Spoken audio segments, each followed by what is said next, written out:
అయినా ఏముంది వాళ్ళు నేను చూడలేకపోతున్నానా మీకు ఎవరికి కళ్ళు కనపట్టలేదా? ఎపిసోడ్ స్టార్టింగ్లోనే మనకి డీప్ వాటర్లో మునిగిపోతుంటే చిజురుని అయితే చూపిస్తారు. అండ్ తనని ఎలాగైనా కాపాడాలని చెప్పి దూకిండే మన కాజేగాడు ఫైనల్ గా మన చిజురు పాపని అయితే సేవ్ చేస్తాడు. అండ్ ఇక్కడే సీన్ అనే కట్టే నెక్స్ట్ సీన్ లో మనోళ్ళు ఇద్దరు కూడా ఒక ఐలాండ్ లో ఉంటారు. కర్మ ఏంటంటే ఆల్రెడీ నీళ్ళలో మునిగిపోయిన చిజురు పాపకి స్ప్రో వస్తుంది కానీ బట్ మన కాజే గానికి మాత్రం స్ప్రో రాదు.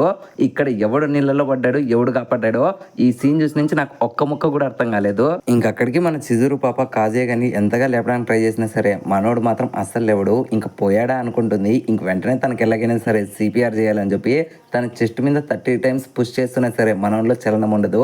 ఇంక ఇలాగైతే కుదరదు, ఏం పర్లేదు వీడు మంచోడని చెప్పి అందరూ చెప్పారు. ఇన్ఫాక్ట్ వాళ్ళ బామ్మ కూడా మమ్మల్ని ఎంతో ప్రేమగా చూసుకుంది. సో ఖచ్చితంగా వీడిని నేను బతికించాలని చెప్పి మన చిజురు పాప వెంటనే మన కాజాయ్ గారి నోట్లో నోరు పెట్టి శ్వాసనైతే ఇస్తుంది. దెబ్బకు మనోడు 3 సెకండ్లో వెంటనే లోపల ఉండే నీళ్ళని కూడా కక్కేసి మనోడు స్పృహలోకి వస్తాడు. ఇంకలా మన చిజురుని చూసిన మనోడు సో ఇప్పుడు నన్ను తిట్టబోతుంది అనుకుంటారు కానీ బట్ చిజురు తనకు థ్యాంక్స్ కానీ సారీ చెప్పడంతో ఇంకా మనోడు కూడా ఫ్రీగా క్రెడిట్ వచ్చింది అన్నట్లు తీసుకుంటాడు.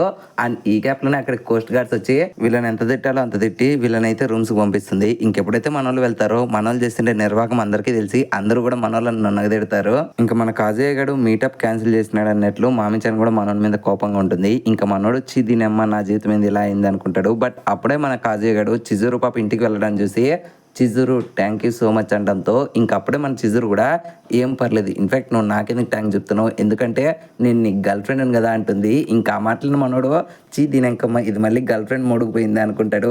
బట్ ఈ గ్యాప్లోనే వెనకలుండే కీబాగాడు ఏమమ్మా మీ బ్రేకప్ డెసిషన్ ఏమైంది, ఇప్పుడు మీ అందరికీ కూడా లైఫ్ సెట్ అయింది అనుకుంటా అనడంతో ఇంకా ఆ మాటలను కాజేగాడు కీబాగానికి నిజం చెప్పలేక మనోన్లో మనోడు తిట్టుకుంటాడు. అలా నెక్స్ట్ సీన్ లో మన కాజేగాడు అయితే ఆ హోటల్ నుంచి రిటర్న్ అవుతారు. ఇంకప్పుడే కీబాగాడు చిజురు ఎదురాడడంతో ఇంకా మనోడు వెంటనే మాట మార్చి తను ఆల్రెడీ ఇంటికి వెళ్ళిపోయిందిలే ఇంకా మనం వెళ్దాం పదా అంటాడు. బట్ ఈ గ్యాప్ లోనే మన మామించని పాప వీడిని చూసి కోపంగా ఉండడంతో మనోడు తనకి నిన్న ఎందుకు రాలేదనే విషయం చెప్దాం అనుకుంటారు కానీ బట్ ఈ మామించనికి ఉండే కొవ్వు మీకు తెలుసు కదా, వెంటనే అద్దం అనేది క్లోజ్ చేస్తుంది. ఇంకా తను అలా చేయడంతో మనోడు మళ్ళీ బాధపడతాడు.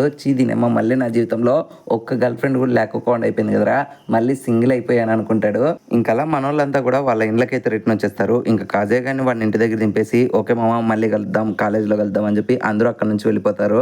ఇంకా అలా మన కాజే గారు జరిగిన విషయాలన్నీ తలుచుకొని దీనేమో నా జీవితం ఏంద్రా ఇలా అయిపోయింది అన్నట్లు బాధపడుతూ ఉంటే ఇంకా అప్పుడే అక్కడికి వచ్చిన చిజురు ఓకే నువ్వు బాధపడాలనుకుంటే పక్కెళ్ళి బాధపడు అడ్డంలో మాత్రం ఉండద్దు అనడంతో ఇంకా వెంటనే మనోడు తనకు గ్యాప్ ఇస్తాడు. ఇంకలా చిజురు తన రూమ్ కి వెళ్ళి ఈ గ్యాప్ లో వెంటనే మన కాజేగడ్ మధ్యలోకి వచ్చి తనకు థ్యాంక్ యూ చెప్పి నువ్వేమనుకోనంటే నెక్స్ట్ వీక్ కూడా నేను నిన్ను బుక్ చేసుకున్నా రెండే గర్ల్ ఫ్రెండ్ కింద కాదు బట్ కొంచెం అటువంటిదే అనడంతో ఇంకా ఆ మాటలన్న చిజురు కూడా సరేలే అయితే అని చెప్పి తను వెళ్ళిపోతుంది. ఇంకా మనోడు కూడా నిన్న నాకు తను ఏదైతే ముద్దు పెట్టిందో అది బహుశా తన క్లయింట్కి పెట్టినట్లు అనిపిస్తుంది. ఒకవేళ ఆ సిచ్యువేషన్లో నేను కాకుండా ఎవరున్నా తను అదే చేస్తుందేమోలే, నేనే కొంచెం ఎక్కువగా ఊహించుకుంటున్నా అనుకుంటాడు. ఇంకప్పుడే కాజే గారి ఫ్రెండ్స్ అంతా కూడా వాళ్ళు దిగిండే ఫొటోస్ అన్ని కూడా వాళ్ళ గ్రూప్లో పెడతారు. ఇంకప్పుడే మన మామిచాన్ కూడా తన యొక్క మంచి ఫోటోని గ్రూప్లో అప్లోడ్ చేయడంతో ఇంకా చూసిన మనోడు ఒక్క సెకండ్ తట్టుకోలేక ఇంకేం చేస్తాడో మీ అందరికీ తెలుసు 18+ మనోడు కొన్ని మెమరీస్ తలుచుకుంటా అలా ఏది చేయాలో అది చేస్తూ ఉంటే మనోనికి మాత్రం చిజురు పాప గుర్తొచ్చి వెంటనే డిస్ట్రాక్ట్ అవుతూ ఉంటాడు. ఇంక ఇలాగైతే కుదరదు, డిస్ట్రాక్ట్ అవ్వకూడదు, ఫోకస్ పెట్టు, నువ్వు ఏదైతే గోల్ రీచ్ కావాలనుకుంటున్నావో అది అవ్వాలి, దాన్ని ఆలోచించని చెప్పి మనోడు మోటివేషన్ తెచ్చుకుంటూ ఉంటాడు. ఇంకా ఫైనల్ గా మనోడు గోల్ రీచ్ నుంచి అప్పటికి కూడా మనోడికి చిజురు మీదే ఆలోచన ఉంటుంది. ఒకవేళ తన దగ్గర డబ్బులు లేకుంటే అప్పుడు వీళ్ళిద్దరూ కలిసి తిరగలేరు అనుకుంటా, అసలు ఈ ఫీలింగ్ ఏదో నాకు అర్థం కావడం లేదు అన్నట్లు మనోడు బాధపడుతూ ఉంటాడు. అండ్ ఇక్కడే సీన్ అనేది కట్టి మళ్ళీ మనకి కాజు యొక్క కాలేజీని చూపిస్తారు. ఇంకప్పుడే మనం స్టైలిష్ గా లోపలికి ఎంటర్ అవుతలేదో అక్కడే మనకి చిజురు పాపని చూడడంతో ఒక్కసారిగా మనోడైతే బ్లష్ అవుతాడు. ఇంక తనని చూసిన చిజురు ఫ్రెండ్స్ అంతా కూడా తనతో మాట్లాడదాం అనుకుంటారు. బట్ అప్పుడే వాళ్ళందరినీ తీసుకొని మన చిజురు అక్కడ నుంచి వెళ్ళిపోతుంది. ఇంకా తనని చూసిన మనోడు ఒక్కసారిగా పక్కెళ్ళి అరే కాజు నీకు ఎన్నిసార్లు రిమైండ్ చేయాలరా, మన యొక్క చిజురు రెంటే గర్ల్ ఫ్రెండ్, నీ ఒరిజినల్ గర్ల్ ఫ్రెండ్ కాదు, నీ గుండె నువ్వు అదుపులో పెట్టుకోవాలి, దీన్ని నువ్వు ఎలాగైనా నేర్చుకోవాలని అట్లా ఆలోచిస్తూ ఉంటాడు. అండ్ ఇక్కడే సీన్ అనే కట్టే నెక్స్ట్ సీన్ లో ఒక ట్రిప్కి వెళ్తుంటే కాజే ఫ్యామిలీని మనకు చూపిస్తారు. అండ్ ఇక్కడ నుంచి ఫస్ట్ కట్స్తో మన ఫ్యామిలీ కూడా అక్కడికి వెళ్ళడం, అక్కడ స్టే అవ్వడం, అందరూ కలిసి మాట్లాడుకుంటూ ఉండడం. అండ్ ఈ రోజంతా కూడా మనం ఇక్కడే ఉంటామని చెప్పి వాళ్ళ బామ్మ చెప్పడం. ఇంకా కాజే గడు అసలు ఇంతసేపు మనం ఏం చేస్తాం అనడంతో ఇంకా అప్పుడే వాళ్ళ బామ్మ కూడా ఇక్కడ నా కోసం ఒక ఫ్రెండ్ ఉంది, తన పేరే సాయుటాసు అని చెప్పి తనని పిలుస్తుంది. ఇంకా ఆ మాటలను మనోడు ఈ పేరు ఎక్కడో విన్నా కదా అనుకొని చూస్తే తను ఎవరో కాదు మన చిజురు వాళ్ళకి బామ్మ అనమాట. ఇంకా తనని చూసిన మనోడు షాక్ అయితే ఇంకా అలా ఫ్యామిలీ వాళ్ళంతా కూడా ఆవిడేదో తెలిసినట్లు మాట్లాడిస్తూ ఉంటారు. ఇంకా అప్పుడే మన కాజే గారికి తెలుస్తుంది మన హీరో గనుల బామ్మని హాస్పిటల్లో జాగ్రత్త చూసుకునే చిజురు వాళ్ళ బామ్మేనంట. ఇంకా మన కాజే గారు కూడా చిజురు గురించి అడిగితే ఇంకా బామ్మ కూడా వస్తుంది అండ్ ఈ రోజు మీ ఇద్దరే కలిసి ఉండబోతున్నారని చెప్పి తనకు ఒక రూమ్ కీస్ ఇచ్చి ఇది ఒక లగ్జరియస్ హోటల్, ఇక్కడ మీ ఇద్దరి కోసమే ఈ రూమ్ తీసాను, మేమంతా కూడా బయట ఉంటాం అండ్ ఈ రోజు నైట్ మీరు బాగా ఎంజాయ్ చేయండి, కావాలంటే మీకు నచ్చింది చేసుకోండి అని చెప్పి ఇద్దరు బామ్మలు మోటివేషన్ ఇస్తారు. ఇంకా ఆ మాటలున్న కాజే గారు హాస్పిటల్ నుంచి మీ ఇద్దరికి మైండ్ పోయినట్లుంది, సరే మేము పక్కకి వెళ్ళి ఆడుకుంటాం మీరు వెళ్ళి ఆడుకోండి అంటాడు. ఇంకలా మన కాజే గారు రూమ్ లోకి వచ్చి అలా చూస్తూ ఉంటాడు. బట్ ఈ గ్యాప్ లోనే డోర్ తెరుచుకొని చిజురు పాప బామ్మ నాకు కొంచెం హెయిర్ రెడీ చేసి ఇస్తావా అని చెప్పి అలా ఎంట్రీ ఇస్తుందో లేదో యుకాటా డ్రెస్ లో. ఇంకా తనని చూసిన మనోని ఫ్యూజులు ఎగిరిపోతాయి. ఇంకా మనోని చూసిన చిజురు కూడా అసలు నువ్వు ఇక్కడ ఏం చేస్తున్నావు అని చెప్పి ఇద్దరు ఒకటేసారి షాక్ అవుతారు. ఇంకా అప్పుడే చిజురు పాప కోపంగా మా బామ్మ ఎక్కడ ఉంది, నేను తనతో వెళ్ళి మాట్లాడాలని చెప్పి ఆలోచిస్తూ ముందరకు వెళ్తే ఇంకా మనోడు కూడా తనకి ఎక్స్ప్లెయిన్ చేద్దామని చెప్పి వెనకాల వెళ్తాడో లేదో అప్పుడే వెంటనే చిజురు పాప మర్యాదగా నా వెనక రాద్దు, మెట్లంటే కిందికి వెళ్ళు, పొరపాటున లిఫ్ట్లో నాతో పాటు రావడానికి ట్రై చేసినావు అనుకో నిన్ను నేను చంపేస్తా అనడంతో ఇంకా మనోడు భయపడిపోయి సరే సరే నువ్వు ఎట్లా అంటే అట్లే అంటాడు.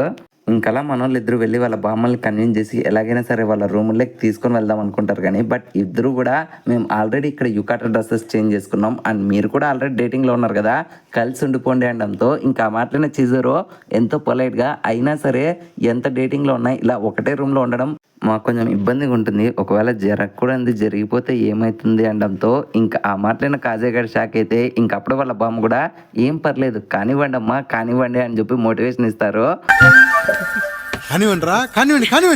ఇంకా ఆ మాటలైన వీళ్ళిద్దరూ షాక్ అయితే వాళ్ళిద్దరూ మాత్రం ఓకే ఇంకా లేట్ చేయకండి వెళ్ళి డిస్టర్బ్ చేయకుండా మీరు పడుకోండి ఇక్కడ మేము ఎంజాయ్ చేస్తామంటారు.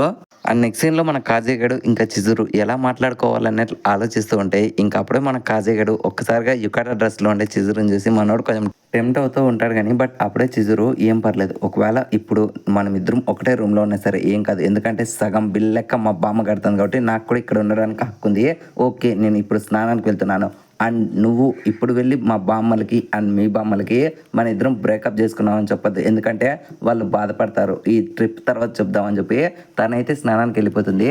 బట్ ఎప్పుడైతే మన చిజురు పాప వెళ్తుందో అక్కడ ఆల్రెడీ మన కాజేగాన్ వాళ్ళ బామ్మ రెడీగా ఉంటుంది. ఇంకా తనని చూసిన మన చిజురు ఒక్కసారిగా ఆక్వర్డ్గా ఫీల్ అయితే ఇంకా అప్పుడే మన కాజే గనుల బామ్మ మాత్రం మన చిజురు పాక స్నానం చేసుకుంటా, యాక్చువల్గా ఆపోజిట్ సెక్స్ ఉండే వాళ్ళు ఇద్దరు కూడా ఒకటే రూమ్లో ఉండడం ఇబ్బంది అని నాకు తెలుసు, బట్ మేము ఒకటే రూమ్ ఎఫర్ట్ చేయగలిగాం అందుకనే మీ ఇద్దరు కలిపి ఒకటే రూమ్ తీసుకున్నాం, అయినా మాకు మీ మీద నమ్మకం ఉంది, అయినా సరే మీరు లైన్ క్రాస్ చేసినా సరే మాకు దానికి ఏం అభ్యంతరం లేదు అనడంతో ఇంకా మాట్లాడిన చిజురు కూడా వాళ్ళకి నిజం చెప్పలేక సైలెంట్గా కొడుతూ ఉంటుంది. ఇంకా అప్పుడే కాజే గనుల బామ్మ కూడా యాక్చువల్గా ఈరోజు నా భర్త చనిపోయిన రోజు అందుకని మేము ఇక్కడికి ప్రతి సంవత్సరం వస్తామనడంతో ఇంకా మాట్లాడిన చిజురు కూడా బామ్మని కన్సోల్ చేద్దాం అనుకుంటుంది. బట్ అప్పుడే బామ్మ కూడా ఏం పర్లేదు నువ్వు అట్లాంటిది ఏం పట్టించుకోద్దు, ఇప్పటికే చాలా సంవత్సరాలు అయింది కాబట్టి నేనేం దాని గురించి పట్టించుకోలేదు, బట్ నేను ఎప్పుడైతే హాస్పిటల్లో జాయిన్ అయ్యానో అక్కడ నాకు ఒక మంచి బెస్ట్ ఫ్రెండ్ తగిలింది, అదే మీ బామ్మ.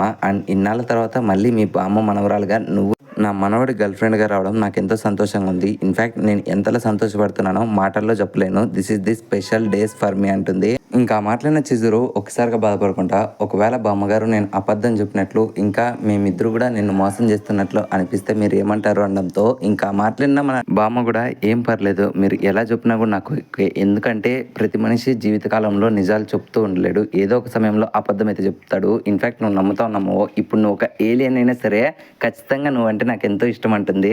అండ్ ఇక్కడే సీన్ అనే కట్టే నెక్స్ట్ సీన్ లో మన కాజేగాడు ఇంకా చిజురుని చూపిస్తారు అండ్ వీళ్ళిద్దరు ఫుడ్ చూసుకుంటుంటారు. ఇంకా అప్పుడే మన చిజురు ఓకే ఇప్పటికే ఎంత మెస్ జరగాలో అంత మెస్ జరిగింది, బట్ మనం దీన్ని అంతటినీ కూడా ఫుడ్ ముందర చూడకూడదు కాబట్టి ఓకే చీర్స్ ఇద్దరు కలిసి తిందామని ఇద్దరు కూడా తింటూ ఉంటారు.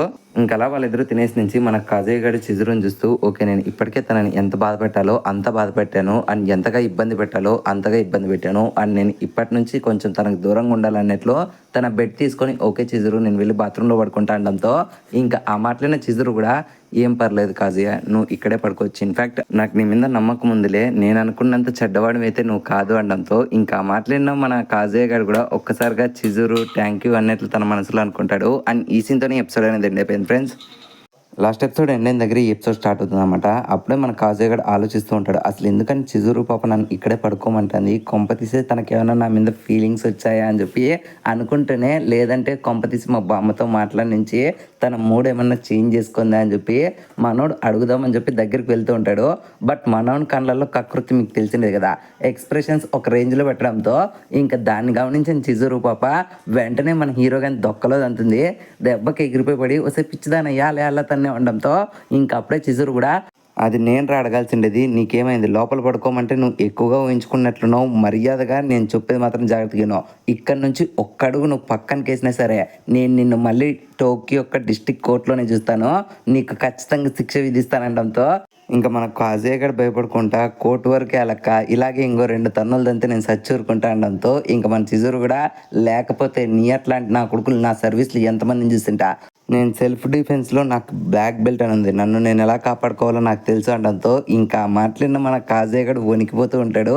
ఆ నెక్స్ట్ సీన్లో వీళ్ళిద్దరు కూడా నిద్రపోతూ ఉంటారు. బట్ మన కాజయ్ గానికి మాత్రం నిద్ర రాదు. ఇంకప్పుడే కాజయ్ గడు చిజురు మేల్కొన్నావా అని అడుగుతాడు కానీ బట్ చిజురు దగ్గర నుంచి నో రిప్లై. బహుశా తను పడుకుంది అనుకుని వెంటనే మనోడు పైకి లేచి, నన్ను క్షమించి చిజురు, ఇది నేను నీకు ప్రతిసారి చెప్పేదైనా సరే నా వల్లే నీకు ఇన్ని కష్టాలు ఉన్నాయి, ఏదో పొరపాటున ఒక్కసారి రెంట్ తీసుకొని ఇంకా ఒక్క అబద్ధం ఆడడం వల్ల నీ లైఫ్ ఇంత ఇబ్బందుల్లో పడతాయని నాకు తెలియదు, ఒకవేళ అలా తెలిసింటే ఆ రోజు అబద్ధం చెప్పేవాడినే కాదు, అయినా సరే నేను నీకు మాటిస్తున్నా, ఖచ్చితంగా ఈ ట్రిప్ అయిపోయి నుంచి మా బామ్మకి ఇంకా మీ వాళ్ళకి అందరికీ కూడా నేను నిజం చెప్పేస్తాను, కానీ ఒక్క విషయంలో మాత్రం నేను నిన్ను మెచ్చుకోవాలి, నువ్వు నాకంటే 1000 రెట్లు మెచ్యూర్ ఇంకా స్ట్రాంగర్ కైండ్ పర్సన్వి అండ్ వీటన్నిటితో పాటు ఎప్పుడు కూడా కరెక్ట్ డెసిషన్స్ తీసుకుంటే అమ్మాయివి, కానీ నేను చేసిన తప్పుల వల్లే ఇప్పుడు నీకు ఇంత న్యూసెన్స్లు అండ్ ఇంత మెస్లో కూడా నువ్వు ఇరుక్కున్నావు, ఆ రోజు కూడా నీకు బాగాలేదని తెలిసింటే నేను ఆ బోట్ దగ్గరికి తీసుకొని వెళ్ళేవాడినే కాదు, ఆ రోజు నువ్వు బోట్లో నుంచి కింద పడిపోయినప్పుడు నా మనసు ఏమనిందో నాకు అర్థం కాలేదు, నేను ఏ మాత్రం లెక్క చేయకుండా వెంటనే నీళ్ళలోకి దుంకేసా, ఇన్ఫ్యాక్ట్ నిన్ను కాపాడానో లేదో తెలియదు కానీ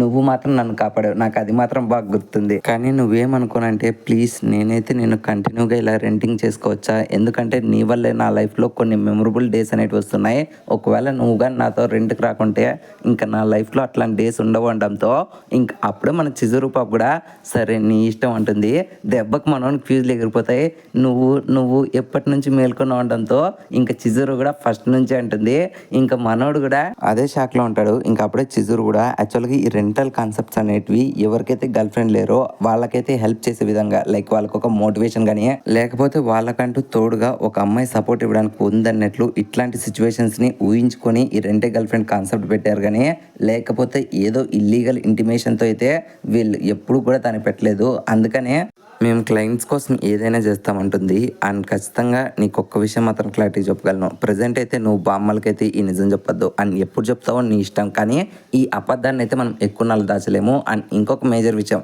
నీకు ఎప్పుడు పడితే అప్పుడు నువ్వు నన్ను రెంట్ చేసుకోవచ్చు, ఖచ్చితంగా నేను యాక్సెప్ట్ చేస్తా అనడంతో ఇంకా మనోడు కూడా థ్యాంక్స్ అని చెప్తాడు. అండ్ ఇక్కడే సినిమా కట్టే కొన్ని రోజుల తర్వాత చూపిస్తామట మన కాజయ్ గారు డేట్ తన ఫ్రెండ్స్కి తీసుకొని వెళ్ళి చిజురుని మామ మిమ్మల్ని కలిసిపోయామంటారు. ఇంకా అప్పుడే వాళ్ళ ఫ్రెండ్స్ అంతా కూడా ఓ ఇది చాలా మంచి విషయం మామ, నువ్వు మాకు పార్టీ ఇవ్వాలి అన్నట్లు మాట్లాడుతూ ఉంటారు. ఇంకా అప్పుడే అక్కడికి వచ్చిన కీబా గారు కూడా అరే నువ్వు కలిసిపోయినందుకు నాకు సంతోషంగా ఉంది, అయినా సరే నువ్వు ఆ అమ్మాయితో ఉన్నందుకు నాకు బాధగా ఉందిరా అని చెప్పి మనోడు ఆనందానికి బాధకి మధ్యలో ఉంటాడు. ఇంకా దాన్ని చూసిన కాజయ్ గారు వీడే కలిపి ఇప్పుడు వీడే ఏడుస్తున్నాడు ఏందబ్బా అనుకుంటారు. అండ్ వీళ్ళంతా ఇలా సంతోషంగా మాట్లాడుతూ ఉండేదాన్ని దూరం నుంచి మన దొంగ ముండే మామిచని గమనిస్తూ వీళ్ళ వైపు అయితే ఒక కన్నింగ్ లుక్ ఇస్తుంది. అండ్ ఇక్కడే సీన్ అనే కట్టి నెక్స్ట్ సీన్లో వీళ్ళు కాఫీ షాప్కి అయితే వెళ్తారు. అండ్ అక్కడ కూడా వీళ్ళు మాట్లాడుతూ ఉండగా అప్పుడే మన చిజురు పాప ఏమైంది నీ ఫోన్ అనేది అలా పగిలిపోయింది అనడంతో ఇంక అప్పుడే మనోడు కూడా యాక్చువల్గా నువ్వు మొన్న బోట్లో పడిపోయావు కదా, అప్పుడు నేను ఫోన్ మాట్లాడుతూ నా ఫోన్ అనేది అక్కడే పడేసి నీళ్ళల్లో దుంకే దానివల్లే పగిలింది, అయినా ఏం పర్లేదులే ఇది బాగానే ఉంది కానీ బాగానే వర్క్ అవుతుంది అనడంతో ఇంక అప్పుడే చిజురు సరే అంటుంది. ఇంక అలా రెంట్ ఎప్పుడైతే కంప్లీట్ అయిపోతుందో మనోడు అన్ని ట్యాక్స్లు కలుపుకొని దాదాపు 17,900 ఎన్నులు అయితే మన చిజురుకు పే చేస్తాడు. అండ్ ఇచ్చేటప్పుడు మనోడు ఎంత బాధపడతాడో వన్ ఫేస్ చూస్తే మనకు తెలుస్తుంది. బట్ చిజురు మాత్రం థ్యాంక్ యూ సో మచ్ అని చెప్పి తను అక్కడి నుంచి వెళ్ళిపోతూ ఉంటుంది. బట్ అప్పుడే మన కాజయ్ గడు మూడీగా ఉండడంతో ఇంకా అప్పుడే చిజురు అడుగుతుందన్నమాట, ఎందుకంటారా నువ్వు అంత మూడీగా ఉన్నావు అనడంతో దానికి కాజయ్ గడు కూడా యాక్చువల్గా ఇన్నాళ్ళు గడిచినా సరే నాకు ఒక్క అమ్మాయి కూడా పడలేదు, యాక్చువల్గా నేను ఎవరో ఒక అమ్మాయిని తీసుకొని వెళ్ళి తినే నా ఒరిజినల్ గర్ల్ ఫ్రెండ్ అని చెప్పి ఇంట్రడ్యూస్ చేద్దాం అనుకున్నాను, అనుకున్నా, బట్ అది జరిగేటట్లు లేదు అనడంతో ఇంకప్పుడే చిజురు కూడా సరేలే నువ్వు బాధపడకు, నీకు కూడా ఎవరో ఒక మంచి అమ్మాయి అయితే దొరుకుతుంది. ఒకవేళ తను దొరికే టైంలో మీ గ్రానీని మేనేజ్ చేయడానికి నువ్వు ప్రతిసారి నన్ను రెంటే గర్ల్ ఫ్రెండ్ కింద బుక్ చేసుకోవచ్చు అండ్ ఖచ్చితంగా మీ బామ్మకి ఏ రోజు అవసరం అవుతుందో ఆ రోజు నేను నీతో పాటు వస్తాను అంటుంది. ఇంకా ఆ మాటలిన మనోడు కూడా ఎంతో సంతోషపడతాడు. అండ్ వీళ్ళు ఇలా మాట్లాడుకుంటే ఈ గ్యాప్లోనే మన కాజే గారి ఫ్రెండ్ అండి కూరిగాడు మనకి కనపడతామట. ఇంకప్పుడే కూరిగాడు వీళ్ళిద్దరిని చూసి ఏమమ్మా డేటింగ్లో ఉన్నారా, సరే సరే కానీ నాకు కూడా ఒక గర్ల్ ఫ్రెండ్ సెట్ అయింది అనడంతో ఇంకా ఆ మాటలిన కాజే గారికి ఫీజులు ఎగిరిపోయి ఏంటి ఈ 4 కన్నులోనికి కూడా గర్ల్ ఫ్రెండ్ సెట్ అయింది అని చెప్పి తన మనసులో అనుకుంటాడు. ఇంకా అప్పుడే మన కూరిగాడు కూడా ఓకే మామ మనం ఎందుకని డబల్ డేట్ ప్లాన్ చేసుకోకూడదు, ఓకే నెక్స్ట్ సాటర్డే రోజు నువ్వు నీ గర్ల్ ఫ్రెండ్ని నేను నా గర్ల్ ఫ్రెండ్ని ఇద్దరిని కూడా తీసుకొని వెళ్ళి డబల్ డేట్లో ఎంజాయ్ చేద్దామని చెప్తాడు. ఇంకా మన కాజేగాడు అరే అరే వద్దురా అంటున్నా సరే మనోడు మాత్రం అస్సలు ఇండు. ఇంకా అలా మన కురిగాడు అక్కడి నుంచి వెళ్ళిపోయి నుంచి ఇంకా చిజురు కూడా మనోడిని అర్థం చేసుకుని సరేలే ఏడవకు నెక్స్ట్ సాటర్డే వస్తాలే అని చెప్తుంది. ఇంక మనోడు అదే సంతోషంతో వెళ్తాడు కానీ బట్ మనోనికి ఇప్పటికీ ఒకటే ఆలోచన అనమాట, అసలు ఈ 4 కన్నులోనికి ఎలా గర్ల్ ఫ్రెండ్ దొరికింది, అయినా నాకు కూడా దొరకలేదు, చీ దీని అమ్మాయి ఈ అమ్మాయిలకి ఎవరు నచ్చుతారో ఎవరు నచ్చరో కూడా తెలియదు అన్నట్లు మనోడు బాధపడుతూ అలాగే వెళ్తుంటాడు. అండ్ ఈ గ్యాప్లోనే మనోనికి అయితే ఒక అమ్మాయి డాష్ ఇస్తుంది, దెబ్బకి ఇద్దరు కింద పడిపోతారు. బట్ ఇక్కడే మన కాజే గాని దురదృష్టం ఇంకా అదృష్టం ఏంటంటే అదృష్టంలో మనోడు పొరపాటున తన యొక్క ప్యాంటీస్ చూస్తాడు. ఇంకా దురదృష్టం గురించి ఫ్యూచర్లో మాట్లాడుకుందాం. ఇంకా అప్పుడే మన కాజే గాడు తనని చూస్తున్న విషయం ఆ అమ్మాయి కూడా గమనించి అరే మూర్ఖుడా పర్వట్ నా కొడక చెత్త నా కొడక ఎక్కడ చూస్తున్నావు అని చెప్పి తనని నున్నగా తిడుతుంది. ఇంకా మన కాజే గాడు కూడా నువ్వే వచ్చి గుద్దావు కదా తల్లి, రిటర్న్లో నన్నే తిడుతున్నావు, ఇందులో నీదే తప్పు ఉందనడంతో ఇంకా అప్పుడే ఆ అమ్మాయి కూడా పోర చెత్త నా కొడక అనుకొని తన అక్కడి నుంచి పారిపోతుంది. ఇంకా మన కాజే గానికి ఏమర్థం కాదు, అసలు యువతిరా ఇది వచ్చింది గుద్దింది తిట్టింది పరిగెత్తింది, అసలు ఇట్లాంటి అమ్మాయిలే నాకు దొరుకుతారా అనుకుని బాధపడతాడు. ఇంక ఇక్కడే సినిమానే కట్టాయి ఆ రోజు నైట్ మనకు కాజే గాని రూమ్ చూపిస్తారు. ఇంకా అప్పుడే మనోనికి కూరిగాడు రేపు స్పోర్ట్స్ వేర్ కూడా తీసుకొని వచ్చుకో అని చెప్పి మెసేజ్ చేసింటాడు. ఇంకా వెంటనే ఇదే విషయం చిజురుకి మనోడైతే మెసేజ్ చేస్తాడు. ఇంకా కట్టుపన్న నెక్స్ట్ డే మార్నింగ్ అనమాట. ఇంకా అప్పుడే మన చిజురు కాజే గాడు ఇంకా కూరిగాడు ముగ్గురు కూడా వెయిట్ చేస్తూ ఉంటారు. ఇంకా అప్పుడే మన కూరిగాడు యాక్చువల్గా తను ఎక్కడికి వెళ్తుందో నేను వెళ్ళి చూసొస్తానని చెప్పి వెంటనే అక్కడి నుంచి వెళ్ళిపోతాడు. బట్ అప్పటికి కూడా మన కాజే గానికి డౌట్ అనమాట, అసలు వీనికి ఎలా గర్ల్ ఫ్రెండ్ సెట్ అయింది, అమ్మాయిల విషయంలో వీనికి నాకంటే ఎక్కువ వీక్నెస్ ఉంది, వీడికి ఎలా సెట్ అయింది అన్నట్లు ఇప్పటికీ మనోడు బాధపడతాడు. ఇంకలా వీళ్ళిద్దరూ ఆలోచిస్తూ ఉండగానే అప్పుడే మన కూరిగాడు అయితే తన గర్ల్ ఫ్రెండ్ని తీసుకొని వస్తాడు. ఇంకా తన గర్ల్ ఫ్రెండ్ ఎవరో కాదు నిన్న మన కాజే గాడు డాష్ ఇచ్చిండే అమ్మాయి అనమాట. ఇంకా తనని చూసిన మన కాజే గానికి ఏం అర్థం కాదు. ఇంకా అప్పుడే మన కూరిగాడు కూడా ఓకే తిన పేరే సారాషినా రుకాచాన్ అంటాడు. ఇంకా అప్పుడే వీళ్ళిద్దరూ మాట్లాడుకున్నా సరే బట్ మన కాజే గానికి మాత్రం ఇప్పటికీ తనని చూస్తే భయంగా ఉంటుంది, ఎందుకంటే నిన్న జరిగిన ఇన్సిడెంట్ వల్ల. ఇంకా అలా మన వాళ్ళంతా కూడా లోపలికి వెళ్ళి అక్కడ ఉండే హిల్ క్లైమ్ అయితే రాళ్ళని ఎక్కుతూ ఉంటారు. ఇంకా ఫస్ట్ లో మన కూరిగాడు బాగా ఎక్కుతాడు. ఇంకా కూరిగాన్ మోటివేషన్ వల్ల మన చిజురు పాప కూడా వెంటనే బాగా ఎక్కేస్తుంది. ఇంకా నెక్స్ట్ మన కాజేగాడు ట్రై చేస్తాడు. బట్ మనోడు కూడా దురదృష్టం తెలుసు కదా, మనోడు కేవలం ఈ రాళ్ళను కూడా ఎక్కలేకపోతాడు. ఇంకా అలా దాదాపు 1 గంట సేపు ప్రాక్టీస్ చేస్తాడు. మన కాజేగాడు చేయలేడు కానీ చిజురు మాత్రం దానికి ఎంతో బాగా అలవాటు పడిపోతుంది. ఇంకా మన కాజే గానికి కూడా ఓ పక్క నుంచి మండిపోతూ ఉంటుంది. బట్ ఇంత దురదృష్టంలో కూడా మనోనికి అదృష్టం ఏంటంటే ఇంకొకసారి రూకచాన్ కూడా మనోన్ వల్లే రాళ్ళు ఎక్కలేక తను కూడా కింద పడిపోతూ ఉంటుంది. ఇంకా అప్పుడే అక్కడికి చిజూరు వచ్చి కమాన్ రూకచాన్ నీకు ఎలా ఎక్కాలో నేను నేర్పిస్తానని చెప్పి తనని తీసుకొని వెళ్తే అండ్ ఇంకొక సైడ్ మన కాజేగాడు ఇంకా కూరిగాడు ఇద్దరు కూడా డబల్ డేట్ గురించి మాట్లాడుతూ ఉంటారు. ఇంకా అప్పుడే కాజేగాడు మామ ఇప్పటికీ నిజం చెప్పాలంటే నీకు అంత మంచి అమ్మాయి గర్ల్ ఫ్రెండ్గా దొరుకుతుందని అస్సలు అనుకోలేదనడంతో ఇంకా మన కూరిగాడు కూడా నీకు కూడా అట్లాంటి అమ్మాయి దొరుకుతుందని చెప్పి మేమన్నా గెస్ట్ చేసామా, మామూలే కొన్నిసార్లు వాళ్ళ జీవితాల్లో ఇట్లాంటి అదృష్టాలు జరుగుతాయి అంటాడు. ఇంకా మాట్లాడిన కాజేగానికి లోపల కోపం పీక్స్ లేకపోతూ ఉంటుంది. అండ్ ఈ గ్యాప్లో అక్కడికి చిజూరు వచ్చి దయచేసి నన్ను క్షమించు నేను నిన్ను వదిలేసా అనడంతో ఇంకా అప్పుడే మన కాజే కూడా ఏం పర్లేదు నాకే ఒక నిజమైన గర్ల్ ఫ్రెండ్ ఉంటే ఇలా జరిగేది కాదు కదా అనడంతో ఇంకా మాట్లాడిన చిజూరు కూడా ఇడు మళ్ళీ డిప్రెషన్ లేకపోయాడు అన్నట్లు. ఇంకా అప్పుడే చిజూరు వీనికి ఏం పర్లేదు మనకంటూ ఒక లైఫ్ అనేది ఉంటుంది, ఒకప్పుడు నిన్ను తను వదిలేయచ్చు కానీ లైఫ్ అనేది ఎప్పుడు కూడా ఒకలాగా ఉండదు, కావాలంటే ఈ జ్యూస్ తాగుతావా అనడంతో ఇంకా వెంటనే మనోడు లాక్కొని థ్యాంక్ యూ సో మచ్ అంటాడు. 別にいらないんならいい。いるいる。ありがとう。అండ్ ఈ గ్యాప్లోనే వీళ్ళ తాకి మన రూకచాన్ పాప వచ్చి వెంటనే చిజురు నాతో పాటు వస్తావా అనడంతో ఇంక వెంటనే చిజురు పాప రూకచాన్తో పాటు వెళ్ళిపోతుంది. అండ్ వీళ్ళిద్దరూ మెట్లు ఎక్కి పైకి వెళ్తారు. ఇంకొక సైడ్ మన కాజేగాడు కూడా మోటివేషన్ తెచ్చుకొని ఈసారి ఎలాగైనా క్లైమ్ చేయాలన్నట్లు వెంటనే మన కూరిగా అంతకు వెళ్తాడు. అండ్ ఇంకొక సైడ్ మెట్లు ఎక్కిండే మన చిజురు కూడా ఈ రోజు ఎంతో అందంగా ఉంది కదా అని చెప్పి మాట్లాడుతూ ఉంటే ఇంక వెనకలే నిలిచిపోయిన మన రూకచాన్ మాత్రం వెంటనే కోపంగా ఏ నువ్వు నిజంగానే రెంటే గర్ల్ ఫ్రెండ్ కదా అంటుంది. ఇంకా ఆ మాటలిన చిజురు మాత్రం ఒక్కసారిగా షాక్ అయిపోతుంది దీనికి ఎలా తెలుసని.